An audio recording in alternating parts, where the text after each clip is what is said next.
আজি মই আপোনালোকৰ ওচৰলৈ এটা নতুন ৰেচিপি লৈ আহিছোঁ। এইটো হৈছে টেঙামৰাৰ জেলি। এডাল টেঙামৰাৰ গছডাল প্ৰথমতে গছৰ এইকেইটা গুটি পকিলে এনেকৈ ছিঙি ল'ব। এইকেইটা মোৰ ছিঙা হৈ গৈছে গোটেইকেইটা। ভালদৰে ধুই ল'ব, ধুই লৈ অলপ ৰ'দত শুকাই ল'ব। এতিয়া মই এটা চৰিয়া লৈ লৈছোঁ। টেঙামৰাৰ ফুলটো মই ধুনীয়াকৈ ঠাৰিবোৰ কাটি পাক এটা উলিয়াই লৈ লৈছোঁ। গুটিটোও দিব পাৰে, নিদিলেও কোনো কথা নাই।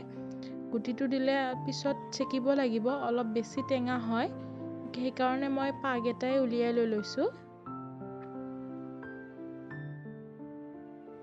গোটেইকেইটা ফুলৰ পাক এটা উলিয়াই লোৱা হৈ গৈছে মোৰ। এতিয়া এটা কেৰাহী লৈ লৈছোঁ। আপুনি কেৰাহীটোত একদম কম জুই দি ল'ব। ইয়াত মই পানী লৈ লৈছোঁ, বেছি পানী নল'ব, অকণমান পানী লৈ ল'ব।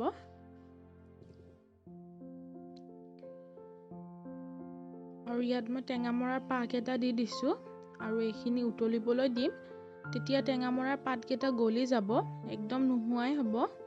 এইখিনি পাতখিনি ধুনীয়াকৈ উতলিবলৈ ধৰিছে আৰু ধুনীয়া ৰঙা ৰঙো উঠিছে। ইয়াতে ফেন উঠিব, ফেনবোৰ পেলাই থাকিব, নহ'লে জেলিখিনি ভাল নহ'ব আৰু ঘনাই লাৰি থাকিব, তলত লাগি যোৱাৰ সম্ভাৱনাও থাকে কেতিয়াবা। পাক এটা ধুনীয়াকৈ গলি গৈছে, এতিয়া এইখিনি চেকিব পৰা হৈ গৈছে। মই এটা চৰিয়া লৈ লৈছোঁ, তাৰ ওপৰত চেকনি এখন লৈ লৈছোঁ। আপোনালোকে কাপোৰো ল'ব পাৰে। বনোৱা ৰসখিনি এতিয়া মই অলপ অলপকৈ চেকি ল'ম। তাৰপিছত যিখিনি সিঠা ৰ'ব আকৌ গৰম কৰি আকৌ চেকি ল'ব। মই দুবাৰ চেকাৰ পিছত এইখিনি ৰস ওলাইছে। আকৌ মই এতিয়া এটা কেৰাহী লৈ লৈছোঁ। আপোনালোকে জুইটো একদম কমকৈ ৰাখিব। আৰু এতিয়া মই ৰসখিনি দি দিছোঁ, দি গৰম কৰি থাকিম আৰু ঘনাই লাৰি থাকিব, নহ'লে লাগি যাব। এতিয়া মই ইয়াত পৰিমাণ অনুসৰি আপুনি চেনি দিব। মই অলপ বেছিকৈ দিছোঁ, বা কিছুমানে টেঙা বিচাৰিলে কমকৈও দিব পাৰে। আৰু যিমানে বেছি চেনি দিব সিমানে সোনকালে গোট মাৰিব। আৰু ইয়াতেও ফেন ওলাব, ফেনবোৰ পেলাই থাকিব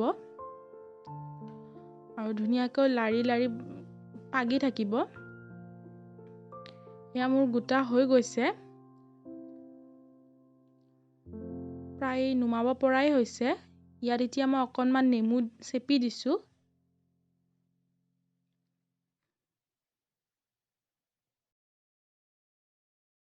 জেলিখিনি হৈছে নাই চাবলৈ এটা বাতিত পানী লৈ তাতে দুটোপ দিলে সেইখিনি তলত পৰি যাব, তেতিয়া জেলিখিনি হৈ যাব।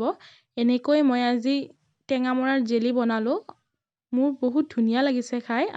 আপোনালোকে এবাৰ বনাই চাব, কেনে লাগে কমেণ্ট বক্সত কমেণ্ট কৰি জনাব। ভিডিঅ'টো যদি ভাল লাগিলে তেনেহ'লে লাইক, কমেণ্ট, শ্বেয়াৰ আৰু ছাবস্ক্ৰাইব কৰিবলৈ নাপাহৰিব।